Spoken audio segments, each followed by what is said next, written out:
Okay, looking back on the bye week, you always want to do a review, of kind of where you are, the things that you need to improve, and the things that you're doing well. I thought, coming out of the Missouri game, there were things that I think we are taking steps in the right direction. I think our players have a real emphasis to take the ball off of people right now. I think we've gotten 10 takeaways in the last 3 games, which is really encouraging. I'm seeing an emphasis in that from our coaches and players in practice, and those things are showing up on game day. I think, limiting explosive plays, certainly, we were able to do that, whatever that was, a week and a half ago. We gave up 4 explosives, and really 3 of those 4 were in the last series of the game when we had some young guys in that gave up some explosive runs, and so we certainly got to get those things cleaned up. That was not nearly to the standard. We were fortunate to get a 4th down stop there at the end with some older guys that have a lot of pride and wanted to get back in the game. So. And then we had 15 explosives as an offense. And then I thought, 3rd downs, that's been an area that we've been deficient in, and I think we're taking steps in the right direction there. Some things that we're doing fundamentally, some things that we're doing schematically, just making tweaks so that we can give our players the best chance to be able to get people off the field and get the ball back to our offense. So looking into the bye week, those were things that we were able to do and kind of build off of from a momentum standpoint. I like the demeanor of our players right now. I think they're in a really good position. I think they are very hungry to get back out on the field. Some of them have done a tremendous job in getting their bodies healthy and bodies back. I think our training staff is the best in the country, the best that I've ever been around. And credit to our players and training staff for having a sense of urgency in the bye week to get ourselves in as healthy a position as we can heading into the last 4 games of the regular season and then beyond. So looking ahead to LSU, this is a very explosive football team. A lot of athletes that are on the field. I think Coach Kelly is obviously. His resume speaks for itself, and the success that he's had at multiple places and the way that he manages his football team. Have a lot of respect for Joe Sloan, their offensive coordinator I've known for a number of years, and he's really done a great job kind of wherever he's been. And Frank Wilson was my position coach at one time in college, and a number of guys on their offensive staff that I think really do a really good job. And then from an offensive standpoint, I think, you can talk about the quarterback all day long. I think Nussmeier, he's a coach's kid. You can tell he's been very well trained, knows where to go with the ball, has great answers, is probably, to me up there, with the Carson Becks of the world in terms of his ability to see the field and make great decisions. He's as good as we've seen this year. Aggressive with the ball. I know sometimes that has gotten them in trouble, but it's also, created a lot of explosive plays that they've been able to make because he's aggressive, and certainly he's got players on the perimeter and in their tight end room that will go up and get the football. Even if guys are covered, he's going to throw the ball, and so we're going to have to make plays and contested catches and do a great job against an explosive team with a great quarterback, an awesome system, and one of the best environments, in college football. So be a great challenge for us, one that I think our players are certainly looking forward to on Saturday. Start right here in front, Nick. Yeah, Kane, do you think that the recent, momentum that this defense has is just a result of guys understanding your system better and just them developing, or what would you attribute it to? I think, I think the answer is probably yes, in a number of facets. I think our guys, certainly there's going to be a learning curve, right, and some of the things that, that guys are understanding our system on a more dynamic level and recognizing, when to take chances and when not to take chances. I think that's a big piece of it. And then, you've got some guys that have experience, and maybe they have experience in different systems, but then you have some guys that have little experience and they're starting to grow and learn. And so I like where we're headed. I think we are in a position to be able to continue to improve defensively and get better as the season goes on. I told our players this the other day. You look at college football right now. right now it's hard for everybody. Winning is hard in the SEC. It always has been, but I would argue now more than ever, finding ways to get better as a football team ultimately is going to make the difference in the last part of the season here in terms of who is considered a successful football team. And so I think we're trending in the right direction there, but, long way to go in some areas. Far left, Chase. Kyron Lacey's been pretty explosive for LSU. He had a big game against A&M a couple weeks ago, even though they lost. What do you see in his talent, and how do you try to contain that guy? Yeah, I remember Kyron, excuse me, when he was in the Sun Belt. He was playing at Louisiana my first year as the head coach at South Alabama, and then I think he transferred maybe the year after in 2022. Long physical presence, does a great job with the ball in the air. I think he makes contested catches. I think he's grown so much as a route runner and really, someone that you can tell that Nussmeier really trusts to get the ball to, even in, situations where he's got body on body to go make a play for him. So very impressed with his skill set. He's got all the tools and can run and make contested catches and the makings of a great receiver. So right up in the middle here, Mike. Microphone coming to you. Seems like Jordan Renaud's played a bigger role lately. Just what does he bring to the table, and how do you decide when to put him on the field versus LT or Jamarian? Yeah, I'm excited about Jordan Renaud. There's a number of young guys that I'm excited about, but that's certainly one to point towards. I think, Jordan is continuing to grow in our defense and understanding what to do. We talk about those things, right? Knowing when to take chances, when to take risks, all that goes on the back end, that goes up front, and then just doing your job at a more consistent level than maybe where he was at the beginning of the season. Credit him. You've got two players, and Jamarian Latham and LT Overton that are playing good football right now, and so for him to elevate his game to be in the conversation and find ways, for us to have to find ways to get him on the field, I think speaks to who he is and the work that he's put in, but also I think dude's got a really bright future. All the way back, Ryan. Coach, the last time you guys walked off the field, it was a shutout. How does that carry over, and what's your message to the guys? Just to take pieces, or do you flush it?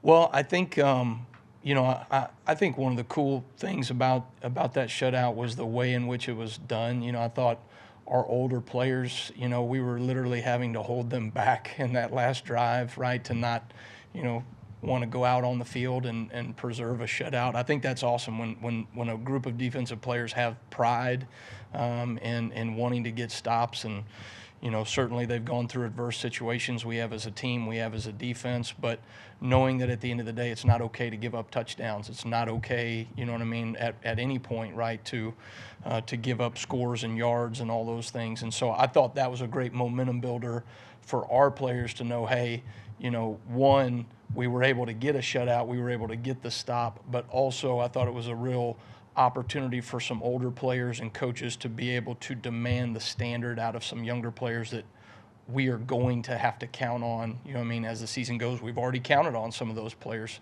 due to injuries. So I think certainly anytime you can get a shutout, especially in the SEC, I think you can build off of that momentum. Let's go to Tony here in the second row on the left. What have you seen from their tackle tandem? And then also, I think A&M was probably the first team to really exploit them. What can you kind of learn off of the A&M game to maybe replicate that? Well, I think, I think A&M, they do a great job on defense. Schematically, they're really good. Their personnel up front is as good as I've seen. Those guys do a really good job in one-on-one matchups, and I thought they did a great job of finding and creating one-on-one matchups based off of how they situated their personnel and were able to win, a number of those one-on-ones. And so that'll be the challenge for us. I thought they did some really good things that you can look at and say, okay, how does that fit what we do, and then kind of build off of it from there. But you kind of take little pieces from everybody. I thought, you look, Ole Miss played them really well for the vast majority of the game and then just couldn't seem to get off the field at the end. I think, having both personnel groupings based off of the groupings that they have on the field. They've got a lot of different things that they do out of their personnels with 12 and different tight end groupings that come on the field, and then also things from a scheme standpoint to be able to, have answers against a very prolific offense, I think is going to be critical at the end. Stand with left side, go to Colin. Hey, Kane. We saw a little bit of what Quay Rousseau could do with a little bit of Who's that? Quay Rousseau. Quay. When he was a little bit healthier and kind of saw the flashes, saw those moments. How has he been able to kind of cement himself as a Wolf linebacker? What does he do that kind of you want at the position? Well, it's really, the Wolf is a really dynamic position. I mean, you ask a lot out of really kind of both the edge player to the field and to the boundary, the Husky, the nickel position for us in terms of what they do from a coverage perspective, but fitting in the box and blitzing off the edge and playing different man and zone-oriented coverages. And then to the boundary, right, that Wolf position, I mean, you're asking that guy to play a 5 technique and a 9 technique to be able to slant down inside into the interior B gaps or A gaps, to fold back inside in the run fit at times, to drop out in coverage, to cover backs and tight ends out of the backfield. So it's a very dynamic skill set. Quay is strong at the point of attack. He's got enough athleticism to be able to make space tackles. And so really, he has all the physical traits for a good Wolf. But more so, right, the guy has really taken ownership in terms of what to do schematically and how he fits it within the framework of the defense. And I think he's really probably taken a lot of steps in terms of growth to, answer, Nick's question earlier there, like players that are growing within, the framework of what we're doing defensively.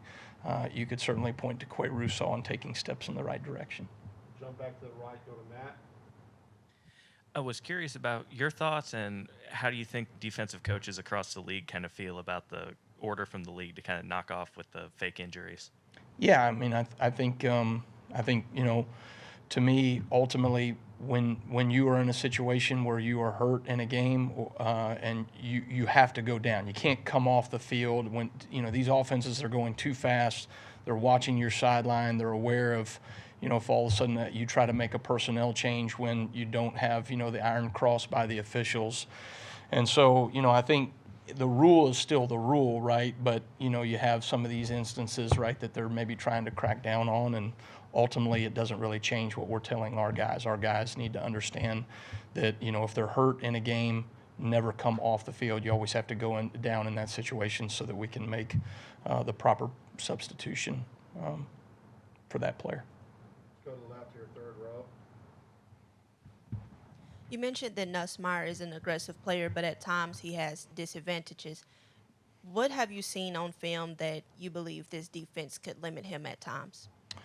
Well, I think I think he is an aggressive player, right? And sometimes you live by the sword and die by the sword a little bit. And we're a team that is certainly going to be focused on taking the ball off of people, and we've got to be able to show enough looks and pictures and change some things up and, put eyes on the quarterback and play man coverage and do all the different things to be able to create some confusion that we've been able to create with some really good quarterbacks. We were able to do that, even looking back to Carson Beck, who is a great quarterback and has had a hard time, hasn't turned the ball over very much. But I think if you can find creative ways to give them different looks and pictures, right, you're going to give yourself an opportunity to take the ball away. But at the same time now, I mean, this dude, has made a lot of plays being the guy he is. He's an aggressive player, I mean, you think about, Brett Favre threw a lot of picks in his career, but he also made a hell of a lot of plays, right? And this guy has really done some similar things in that regard. And so some of that you live with a little bit as an offense, but from a defensive perspective, we need to make sure that, taking the ball off of people is really the identity of who we are as a defense. And so that needs to show up on Saturday night. All right, we got 2 questions left. Let's start with EG.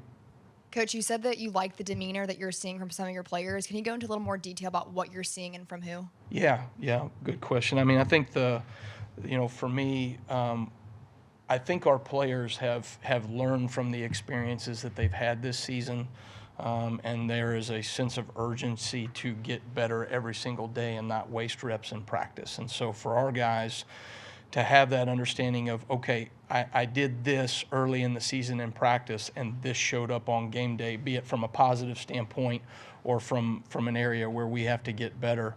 And so I think our players are drawing upon those positive and negative experiences to have better practice habits. And then I think some of those practice habits are showing up on game day, and our coaches are doing a really good job of pointing those things out, that ultimately you're going to get rewarded by what you put out on the field. And so, somebody, I saw a quote the other day, it was something about the success that you want is in the work that you are avoiding. You know what I mean? And so the work that you're willing to put in, right, is going to reap the result of success that ultimately you want. And so are our players willing to do that day in and day out when it gets hard at the end of the season? I think right now our guys got a really good demeanor about that. Finish up with Alex here on the right. Talked a lot about the explosive plays and the receivers they have, but how tough is it as a coordinator when they've got Mason Taylor at the tight end position who they can really go to in crunch time? Yeah. What does he do for them? I think he is as good a tight end as we've seen this year. I mean, I think you can tell their quarterback trusts him. I mean, another guy that when the game is on the line, he continues to show up in those big moments. He will make contested catches. Just even being body on body, the guy can make those contested, type throw and catch, which is ultimately what is hard about covering a tight end, right? You've got some 6'6" guy that you're covering with a linebacker or a defensive back that ultimately, a good quarterback's going to throw away from leverage and he's going to be able to come down with the ball. And so I think the dude, takes pride, obviously, in not coming off the field. You can tell that's kind of a thing, right? They constantly are keeping him on the field and having different groupings and packages around him. But, tight ends, man, when you have a good tight end that can do things in the run game well enough and then ultimately be dynamic in the passing game, that's why those guys are so valuable, in the professional league right now, because they're rare, but they're really hard to defend, for a number of reasons. So we'll have our work cut out for us. All right, thank you, Coach. All right. Thanks, guys. Roll Tide.